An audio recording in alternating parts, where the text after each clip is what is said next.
will be the one first speaking. First of all, I want to thank everyone for being here today. We have had a little bit of an unusual circumstance this morning. As most of you know, we had a gentleman that took an airplane from the airport and flew around for a few hours this morning. I believe that, after the initial threat, he did not want to hurt himself or anyone else, and I believe that we had what you would think would be the best case scenario. A lot of people I'd like to thank, first of all, the Tupelo Police and Fire Department, Lee County Sheriff's Office, Union County Sheriff's Office, Benton County Sheriff's Office, Tupelo County Sheriff's Office, New Albany Police Department, Tupelo Airport Authority, Belden Fire Department, Lee County Volunteer Fire Department, the FBI, the United States Attorney's Office, the FAA, Mississippi Homeland Security, and MEMA. And first of all, I want to say that in a situation like this, communication is key. When we first learned about it this morning, we started funneling out what we knew to the citizens and the media where they could keep everybody updated. And I think that all of these organizations and departments, emergency services, did a great job this morning. No one was injured. The suspect is now in custody. He will get the help he needs as far as whatever he's dealing with. And I can't thank all these organizations enough to bringing him safely. At this time, I'd like to bring Fire Chief Kelly Elliott in to give a few details. Thank you. Good afternoon. Hey, I'd just like to, again, reiterate what the mayor was saying as far as thanking all the agencies and this multi-coordination of agencies that took place around our regional area. Hey, without all the help and assistance and being prepared, the main concern for us was the citizens of this community, the citizens of this city, and the actions that our guys took early this morning in the emergency services divisions was just to make sure that we were prepared for what might actually occur and just to be ready when you're not dealing with an incident scene that's in a defined location. It makes it a little bit more interesting. So we kind of went in a little bit of a resource standby mode, just making sure we were prepared and ready to kind of take action when it occurred, if it occurred. So with that said, I'm going to turn it over to Chief Kwok. I know he has a good bit more details as far as the law enforcement perspective, but thank you very much. Hey, good afternoon. I'm John Quacker with the Tupelo Police Department. I have for you today a short bullet point chronological list of events. Of what we know to this point, it is an ongoing investigation, and we will learn more later at another date. At 5:08 a.m. this morning, Corey Wayne Patterson stole a Beechcraft King Air C-90 twin-engine aircraft and took off from the Tupelo airport today. We do know Patterson has some flight instruction. We do not believe he is a licensed pilot. That is still ongoing to discover that. He is an employee of Tupelo Aviation and has been for 10 years, so he has access to these aircraft. He is a lineman for Tupelo Aviation, which means he fuels the aircraft. We do know that that aircraft was fully fueled the night before. At approximately 5:23 a.m., Patterson from the aircraft calls Lee County 911 to tell them that he is going to crash this aircraft into the West Main Walmart in Tupelo, Mississippi. Soon thereafter, Tupelo Police Department and Fire Department evacuated West Main Walmart in Tupelo and all the surrounding areas. We were assisted by Lee County SO. Numerous major streets in Tupelo were shut down to help save lives during this critical incident. Negotiators from Tupelo Police Department made contact with the pilot and were able to convince him to not carry out this deed and to land the aircraft at Tupelo Airport. The pilot did not have experience to land an aircraft. A private pilot assisted us in helping this pilot complete this. However, it was not completed. Upon final approach, the pilot aborted the landing and traveled in a northwest direction away from Tupelo toward Union, Tippah, and Benton County. At this time, we contacted all of those counties and their sheriffs to notify them of this incident going on. At approximately 9:32, the pilot posted on Facebook a message, and in essence it said goodbye. At this time, we know he was getting close to running out of fuel. At 10:08 a.m., FAA lost radar contact with the aircraft. At 10:12 a.m., our negotiator reestablished contact with the pilot. The pilot confirmed he had landed in a field and he was uninjured. We have since learned that he landed near the Gravestown Fire Department on Highway 4 West in between Ashland and Ripley. Soon thereafter, the pilot was taken into custody and is in custody currently. He is being charged with grand larceny and making terroristic threats. We do anticipate that the federal government will proceed with federal charges in the very near future. That is the end of our bullet point outline. Does anyone have any questions? Yes. So my big question is how much flight experience did he have? That is undetermined at this time. We do know he has had flight instruction. We do know that. And during the incident, did he have contact with family? Yes, he did have contact with family. How much contact and how much can I don't know how much contact at this time, but we do know he was in contact at some point with family members. So my biggest question, what was his motive? That is going to take some time to determine. Those are always the last thing we learn in an investigation, so that will take several days. We will run down the motivation. We will pursue any angle and avenue that there is, and we will work in conjunction with the FBI to do so. Have you been in contact with the family of this guy? Yes, I have. What do they say? Well, they're very concerned about the well-being of their family member, like any of us would be. Yeah. And will he be brought back here? He is currently en route here as we speak.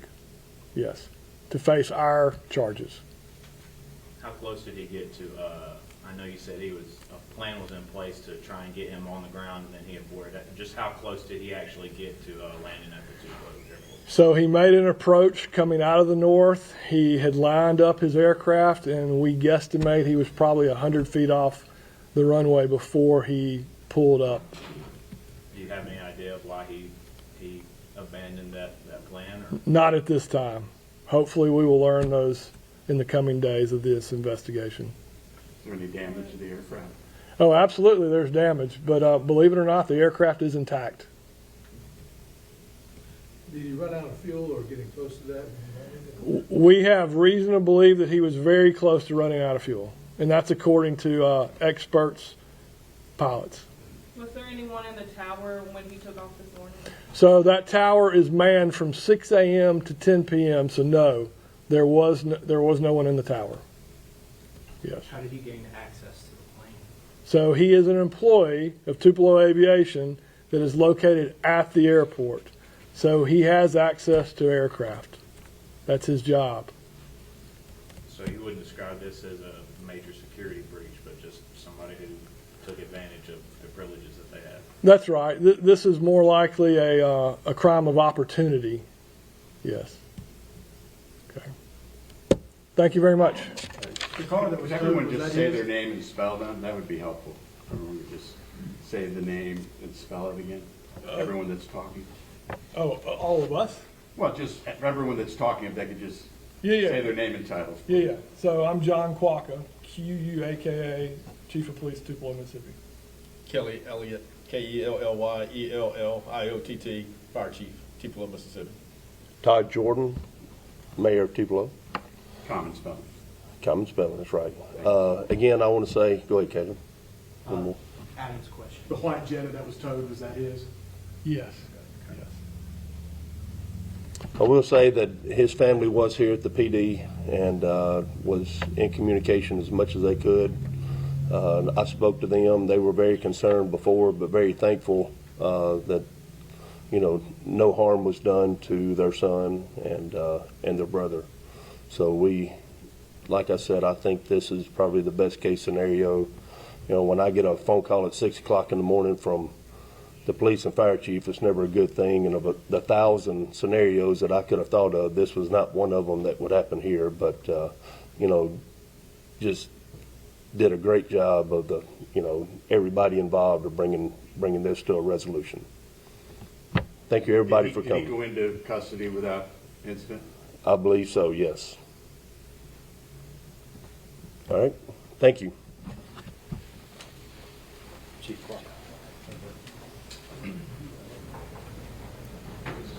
And all right, that's the end of the news conference, lasting about, I guess, 5-10 minutes. Hopefully, are you guys hearing me? There we go. We're back on here. Live coverage here on WTVA, ABC WTVA, and WLOV. We will wrap up our coverage shortly, send you back to programming. Real quick, in case you didn't catch all this, some new information did come out of this news conference. First are the charges. And if I'm not mistaken, I think these charges, we've got them as Benton County, but Danielle, I think these are Tupelo charges, if I'm not mistaken. I could be wrong about this. But bottom line is, locally, the pilot, Corey Patterson, will be charged with grand larceny and making terroristic threats. And the police chief, John Quacca, said that he will likely face federal charges. Here's the new information in addition to the criminal charges that this man is now facing. Turns out that Corey Patterson is not a licensed pilot. He did have some pilot training.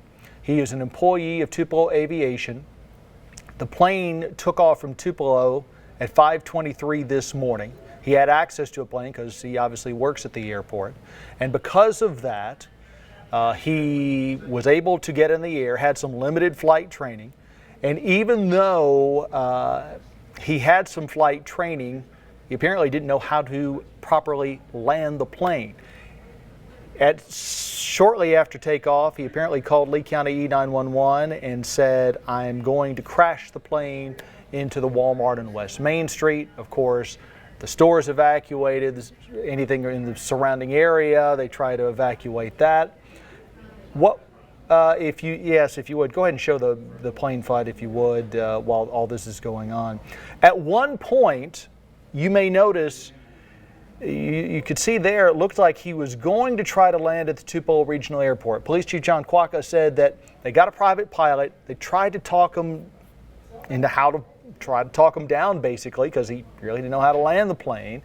And according to the chief, I think he got probably about 100 feet from the ground. He pulled up, and there you can see he made his way to the New Albany, Blue Mountain, Ripley area, Benton County, and in some way, somehow, he got that plane down. According to the police chief, he didn't know how to land the plane. At 9:32, while he was in flight, he got on his Facebook page and he said goodbye to his family. At 10:08, the FAA lost radar contact with him. At 10:12, a Tupelo police negotiator got contact with the pilot, who had landed in a soybean field near the Benton-Tippah County line, near the Gravestown Fire Department, and that's where he was taken into custody. And as far as why he did this, the police chief basically said it's going to take some time to try to figure that out. But the bottom line is he's in custody. Apparently he did not suffer any injuries. And probably the best way to characterize what happened, and I can't remember if it was the mayor or the police chief, but they called the theft of this plane. This was not his plane. He actually stole the plane from the Tupelo Regional Airport. He referred to it as a crime of opportunity. And one last time before we let you go, this is what our Bronson Woodruff got. That was the plane after it had landed in this soybean field west of Ripley in Benton County. Again, Corey Patterson of Shannon is the employee of Tupelo Aviation who's been identified by law enforcement. He is now charged, we believe these are Tupelo charges. He is charged with grand larceny for stealing the plane, and he's charged with making a terroristic threat, and federal charges are forthcoming. Of course, we will have much more on this breaking news story later today on WTVA 9 News at 6 with Michelle Martin, on WTVA 9 News on WLOV tonight, And then tonight on WTVA 9 News at 10 on NBC and ABC. I'm Craig Ford, WTVA 9 News. We now send you back to regular programming.